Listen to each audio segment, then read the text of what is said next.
नमस्कार, स्वागत है आपका हमारे इस YouTube चैनल पर। मैं मुनमुन श्रीवास्तव आपका हार्दिक अभिनंदन करता हूं। दिल्ली विश्वविद्यालय में अब प्रवेश प्रक्रिया लगभग शुरू हो चुकी है। CUT PG के रिज़ल्ट आने के बाद जो है वो सबको इंतज़ार था कि जो 1 ईयर जो है वो PG होना है उसको लेकर क्या होता है। पिछले दिनों इसका नोटिफिकेशन भी आया। हमारे साथ मौजूद हैं प्रोफेसर अजय अरोड़ा, जो कि DU के पूर्व कंट्रोलर ऑफ एग्जामिनेशन हैं और इन दिनों रामजस कॉलेज के प्रिंसिपल हैं और एक लंबा अनुभव है उन्हें जो है वो एकेडमिक्स का। उनसे जानेंगे कि सर, जो ये 1 ईयर का PG है, क्या इसकी वैल्यू जो है वो 2 ईयर की PG से कम होगी? स्वागत है हमारे चैनल पर। नमस्कार। इस क्वेश्चन का कोई मायने नहीं होता। हर चीज़ की अपनी एक वैल्यू होती है और अगर अंग्रेज़ी में वर्ड यूज़ किया जाए एब्सोल्यूट वैल्यू होती है। इसकी किसी और से कोई कंपैरिजन नहीं होता। लेकिन बच्चों का जो भाव है उसके संदर्भ में मैं ये कहना चाहूँगा कि जो बच्चा वो ये कह रहे थे कि मैंने 2 वर्ष की PG की और मैंने 1 वर्ष की PG की जी, तो मैं ये मान के चल रहा हूँ कि जिसने 2 वर्ष की PG की उसने 3 वर्ष का अंडर ग्रेजुएट कोर्स किया होगा। यानी कि अर्थात उसके पास 3 जमा में 2 5 वर्ष का अनुभव है स्कूल की एजुकेशन के बाद। और जिसने 1 वर्ष की अब अपने आप को एनरोल किया है और जिनका एडमिशन हो जाएगा दिल्ली विश्वविद्यालय में, वो 1 साल की PG करेंगे। सिर्फ वही बच्चे एलिजिबल हैं जिन्होंने 4 वर्ष का अंडर ग्रेजुएट कोर्स वर्क किया है। अर्थात कौन से ऐसे बच्चे होंगे जो कि 4 वर्ष का प्रोग्राम करने के बाद में एलिजिबल होंगे, उसके लिए डिटेल में आप दिल्ली विश्वविद्यालय की एडमिशन की वेबसाइट देखते हैं। लेकिन बहुत सामान्य रूप में जिन्होंने या तो 4 साल की में पूरी ऑनर्स की है या किसी एक विषय में मेजर किया है, वही एलिजिबल होंगे 1 साल की PG के लिए। और इसमें कोई फ़र्क नहीं होगा। और अगर मैं ये देखूं कि मुझे 5 सीढ़ियाँ चढ़नी है, 3 सीढ़ियाँ एक साथ चढ़ ली, उसके बाद 2 सीढ़ियाँ चढ़ ली, या मैंने 4 सीढ़ियाँ एक साथ चढ़ ली और 5वीं सीढ़ी अलग से चढ़ ली, ये उसी तरह का अर्थ है। कोई बहुत ज़्यादा कोई फ़र्क नहीं होगा। थोड़ा बहुत ज़रूर फ़र्क होता है क्योंकि आपका एक रास्ता 3 जमा 2 में है और एक रास्ता 4 जमा 1 में है। लेकिन अगर उसकी एकेडमिक क्वालिटी और क्वांटिटी को भी मेज़र करने की अगर बात करूं किसी तरीके से, तो वो बराबर ही है, उसमें कोई फ़र्क नहीं होगा। इसलिए अगर आप दिल्ली विश्वविद्यालय से 3 वर्ष के ग्रेजुएशन के बाद 2 वर्ष की पोस्ट ग्रेजुएशन करते हैं और या आप 4 वर्ष का अंडर ग्रेजुएट कोर्स करके दिल्ली विश्वविद्यालय से या और 1 वर्ष का उसके बाद में कोर्स करेंगे, तो वो दोनों ही बराबर होंगे। तो सर, जो CUT PG, जैसे DU में जो 4th ईयर ग्रेजुएशन कर रहे थे बच्चे, उन्होंने CUT PG भी दिया था और जो है वो अपना ये फाइनल ईयर का अपना एग्ज़ाम भी दे रहे हैं, वो 8 सेमेस्टर का, और दोनों ही जगह लगता है कि उनको नंबर आएगा। तो CUT PG से जाएंगे तो वो उनको 2 साल में करना पड़ेगा और यहाँ 1 साल में। देखिए, इस क्वेश्चन को थोड़ा सा क्लियर कर देते हैं कि आप ये कह रहे हैं कि कुछ ऐसे विद्यार्थी भी होंगे जो इस वक्त 4 वर्ष का में हैं और अभी 8 सेमेस्टर का एग्ज़ाम या तो उन्होंने पूरा कर लिया है या आने वाले 1-2 दिन में पूरा हो जाएगा।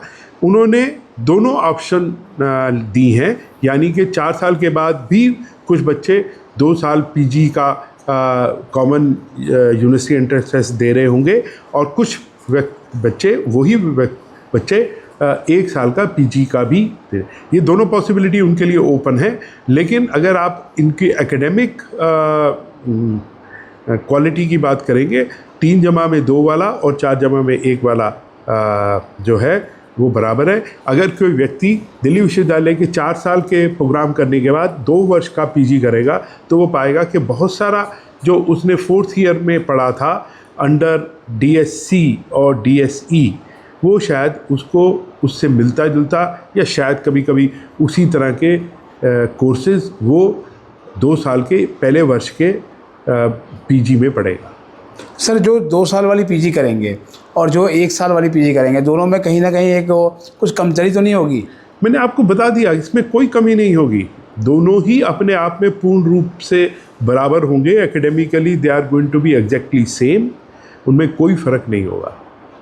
मतलब सर, लेकिन वो सिलेबस तो सर उनका लिए कुछ अलग ही होगा ना? नहीं, आप ये समझे नहीं, क्योंकि मैंने 4 साल अंडर ग्रेजुएट पढ़ा, ये मेरे सामने जो महिला बैठी है उसने 3 साल का अंडर ग्रेजुएट पढ़ा, तो जो मैंने 4थे साल में अंडर ग्रेजुएट के बहुत सारे पेपर पढ़े वो तो उस व्यक्ति ने नहीं पढ़े। लेकिन वो 2 साल जब पीजी करेगा तो उसका जो प्रथम वर्ष पीजी का है उसमें बहुत सारे पेपर वो वाले होंगे या उससे मिलते जुलते होंगे, समान भी हो सकते हैं, जो रिसर्च वगैरह से जुड़े हुए और जो कि 4th ईयर हमारे अंडर ग्रेजुएट के होंगे। तो they may not be exactly same, identical हो ऐसा नहीं है, लेकिन जैसे एकेडमिक लेवल की बात करें तो वो एकेडमिक लेवल दोनों का एक ही जैसा होगा। मतलब दोनों में कहीं कोई जो है वो फ़र्क नहीं होगा। इंडस्ट्री सर कैसे देखेगी? देखिए, इंडस्ट्री जो देखती है, कभी भी इंडस्ट्री ये नहीं देखती कि आप क्या क्या पढ़ के आए। आप जो पढ़ के आए उनमें से उनको जो चीज़ चाहिए वो आपने पढ़ी है या नहीं पढ़ी। इंडस्ट्री को, अगर आप इंडस्ट्री की बात करते हैं, इंडस्ट्री देखती है कि मेरी जो रिक्वायरमेंट है आज या कल जो मेरी रिक्वायरमेंट होनी है उसके पोटेंशियल के लिए वो स्टूडेंट कितना तैयार है या मैं उसको कितना तैयार कर पाऊँगा। यानी कि कुछ कोर्सेज़ को सीखने के लिए कोई प्री रिक्वेस्ट होता है, हाँ इसने पढ़ा है, वो चीज़ें मैं अपनी इंडस्ट्री में इसको सिखा दूंगा ताकि वो मेरी इंडस्ट्री के लिए यूज़फुल हो जाए। तो इंडस्ट्री अगर एज सच ये नहीं देखती कि उसने 5 साल में क्या पढ़ा क्या नहीं पढ़ा, अगर उस बच्चे का जो पढ़ा है उसका पोटेंशियल उनके लिए रेलिवेंट है, इंडस्ट्री उनको हायर करती है। कुछ इंडस्ट्री या कुछ ऑर्गेनाइजेशंस वो भी देखती हैं कि उनकी जो रिक्वायरमेंट है वो हो सकता है कि अंडर ग्रेजुएट लेवल पे उन्होंने कुछ ऐसा ना पढ़ा हो, वो उसमें सिर्फ बच्चे का पोटेंशियल देखती है, उसकी सोच देखती है, उसकी क्षमता देखती है और उसके हिसाब से वो अपनी ऑर्गेनाइजेशन में उनको जॉब ऑफ़र करती है। तो सर एक चीज़ और भी है कि जो 30% ही इंटेक हुआ था 4th ईयर जिन्होंने ऑप्ट किया था ग्रेजुएशन का, तो ये जितने भी बच्चे 4th ईयर में आए थे सर, इनमें से कितनों को लगभग जो है एडमिशन मिलने की उम्मीद है? देखिए ऐसा होता है कि अगर मैं ये भूल जाऊं कि हम 3 ईयर 4 ईयर इसकी बात कर रहे हैं, अगर हम पुराने सिस्टम में चले या जब मैं स्टूडेंट भी था तो, और उसके बाद में जब हम इस प्रोफेशन में पढ़ाने भी लगे तो हमारे स्टूडेंट भी थे, ये तो नहीं होता कभी भी कि अगर हमारे किसी प्रोग्राम में अगर 100 बच्चे हैं तो उनके 100 बच्चों के लिए उसी डिसिप्लिन में पीजी होगी। ठीक है जी, अगर वो रेशो मैं एग्जैक्ट नहीं बता सकता, लेकिन अगर मैं मान के चलता हूँ कि हर 100 स्टूडेंट अगर वो था और मान लीजिए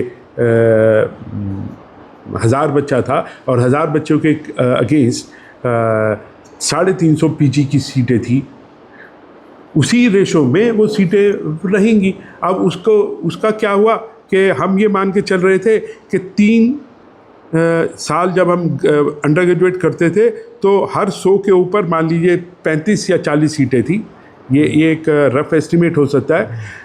और अब उस 100 के जो बच्चे थे उसको 2 हिस्सों में भाग दीजिए कि 100 में से हम मान के चलते हैं, जैसे आपने कहा 30%, 70% बच्चा वो है जो कि 3 साल के बाद 2 साल की पीजी में जा रहा था, और 30 बच्चा जो है वो अब 1 साल की पीजी में जाने की कोशिश करेगा। उनमें से कुछ ऐसे बच्चे हैं जो कि शायद, जैसे आपने पहले ही क्वेश्चन में बताया था, 2 साल की पीजी में जाए।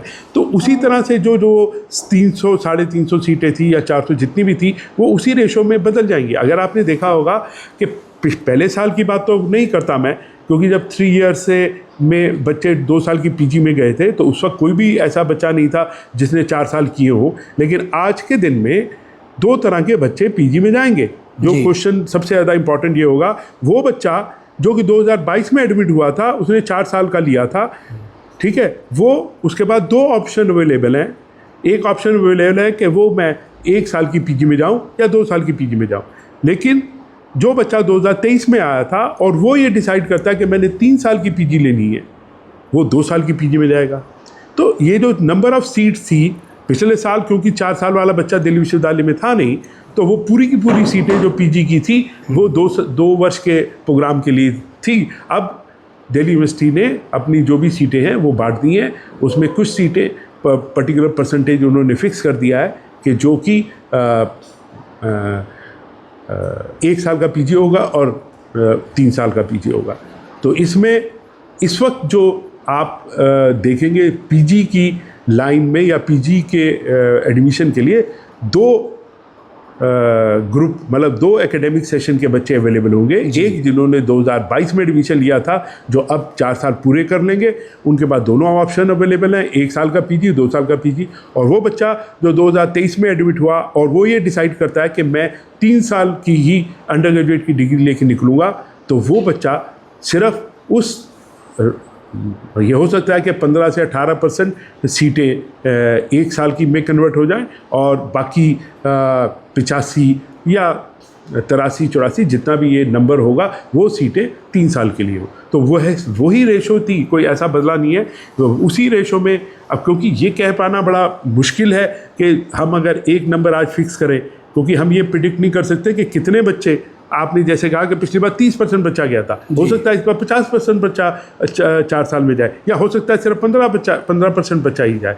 लेकिन एक पर्टिकुलर परसेंटेज दिल्ली विश्वविद्यालय ने, पीजी डिपार्टमेंट ने अपनी फिक्स कर दी हैं, और जिसमें अगर मान लीजिए 100 सीटें थी उनके पास पीजी में, तो वो हो सकता है कि 80 या 85 सीटें उन्होंने 2 वर्षीय पोस्ट ग्रेजुएट प्रोग्राम के लिए रखी हैं और बाकी बची हुई 1 ईयर के लिए रखी है। 1 साल का सर जो ये पीजी चलाना कितनी बड़ी चुनौती होगी?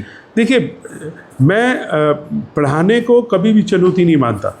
पढ़ाना अपने आप में एक जो प्रोसेस होता है, ये आपको एक कॉन्फिडेंस देता है, आपको एक खुशी देता है, वो पढ़ाना होता है। चुनौतियाँ तो ये हो सकती हैं कि मेरे को अब पहले 2 साल का टाइम टेबल बनाना था, अब 2 साल प्लस 1 साल का टाइम टेबल बनाना था। ये एडमिनिस्ट्रेटिव काम थोड़े से बदल जाते हैं, कभी कभी कुछ लोगों की हिसाब से बढ़ भी जाते हैं, लेकिन इससे किसी एकेडमिक ग्रोथ में या एकेडमिक फ्लेवर में कोई बदलाव नहीं आता। अब मैं अगर भौतिक शास्त्र का एक टीचर हूँ, अगर मैं पढ़ा रहा हूँ तो मुझे जो भी पेपर पढ़ाना है वो 1 वर्ष के सिलेबस के हिसाब से है या 2 वर्ष के सिलेबस के हिसाब से है, उसमें उस सब्जेक्ट को मुझे जस्टिफाई करना होता है। उससे ये फ़र्क नहीं पड़ता कि ये 1 साल बच्चा पढ़ के जाएगा या 2 साल पढ़ के जाएगा। ये चीज़ें एकेडमिक्स जो होती हैं, जैसे हम पढ़ना और पढ़ाना कहता है, इसका बहुत ज़्यादा असर पढ़ाने में इन चीज़ों से बहुत कम ही होता है। हाँ, थोड़ी सी चीज़ें मैंने जैसे आपको बताया कि अब मेरे पास फर्स्ट ईयर के 2 बच्चे होंगे, मतलब फर्स्ट ईयर अगर कहूँ 1 वर्ष, जो पहला वर्ष है पीजी का और जो 1 ही वर्ष है, तो हो सकता है कि मेरा इंफ्रास्ट्रक्चर पे प्रेशर थोड़ा ज़्यादा हो जाए। लेकिन ये सारी प्रॉब्लम्स को टैकल करना बहुत मुश्किल नहीं होता। हाँ, थोड़ा सा ऑप्टिमाइजेशन ऑफ रिसोर्सेज की ज़रूरत पड़ती है, लेकिन ऐसा कोई बहुत ज़्यादा मेरी समझ में नहीं आता कि हमें बहुत ज़्यादा उस तरह की प्रॉब्लम्स आती। सर, एक लास्ट सवाल, ड्यू के जो पीजी एस्पिरेंट हैं, चाहे वो 2 ईयर वाले हों चाहे 1 ईयर, उनको क्या कहेंगे आप लास्ट? देखिए, मैं हमेशा कहता हूँ कि आप अपने आप को पहचानने की कोशिश करें। मैं कभी नहीं कहता कि अपने आप को पहचान लीजिए। मैं भी आज के दिन में बहुत सारी नई चीज़ें सीखता हूँ, जितनी सीखी हैं उसमें इम्प्रूवमेंट की बात करता हूँ। अपने आप पे कॉन्फिडेंस रखिए, कोई भी एग्ज़ाम आप पार कर सकते हैं, कोई भी कठिनाई हो उसको आप पास कर सकते हैं, अपने पोटेंशियल पे करिए। और मान लीजिए किसी वजह से आपको ये लगता है या कि मेरा पीजी में एडमिशन नहीं हुआ, बहुत सारे अल्टरनेट अवेलेबल हैं। लोग बहुत सारे कंपटीशंस पे जाते हैं। 4 वर्ष के जितने भी स्टूडेंट हैं, मैं उनसे रिक्वेस्ट करूंगा कि अगर जिनका 7.5 CGP है वो डायरेक्ट उसमें चले जाएं, PhD के लिए भी जा सकते हैं। और शायद आने वाले टाइम में UGC भी इसके बारे में सोच रही है, और मुझे लगता है कि आने वाले टाइम में जो हमारी एसेंशियल रिक्वायरमेंट थी टीचर बनने की, जिसमें वो PG of relevant subject with minimum of 55% और प्लस नेट की क्वालिफ़िकेशन थी, नेट तो ये पार कर ही लेगा। और मैंने देखा पिछली 2 बार का जो नेट का रिज़ल्ट था, उसमें एक बार 38 और एक बार 30 बच्चों ने JRF क्लियर किया। और JRF हमेशा मेरिट में ऊपर होता है, और टीचिंग के लिए एलिजिबिलिटी तो उससे नीचे होती है। तो शायद आने वाले वक्त में UGC अपने जो रेगुलेशन है, ये हो सकता है कि इसको बदले। और क्योंकि UGC, AICTE और NCT कंबाइंड हो गई है, जहाँ तक मुझे पता है कि बीटेक से आप डायरेक्ट पीएचडी पहले भी कर सकते थे कुछ यूनिवर्सिटीज़ में। तो मुझे लगता है कि ये जो एनईपी के अंडर और जो हमारे हायर एजुकेशन सिस्टम में चेंजेस हो रही है वो बहुत स्टूडेंट सेंट्रिक है और उनका बच्चों को बहुत फ़ायदा होगा। और मेरी बहुत शुभकामनाएं हैं हर उस बच्चे को जो इस वक्त पीजी के लिए एस्पिरेट कर रहा है, चाहे वो 2 साल की है, चाहे 1 साल की है, या वो नेट के थ्रू पीएचडी के लिए कर रहा है। उन सबको बहुत बहुत शुभकामनाएं। ऐसी भी कोई भी कठिनाई नहीं है जो आप पार ना कर सके। आप पोटेंशियल है, आप अपने आप पे जरूर विश्वास करिए। हमारी बहुत बहुत शुभकामनाएं। जी, बहुत बहुत धन्यवाद प्रोफेसर अरोड़ा, हमें समय देने के लिए और इतने आसान शब्दों में 2 साल की पीजी और 1 साल की पीजी को समझाने के लिए बहुत बहुत धन्यवाद।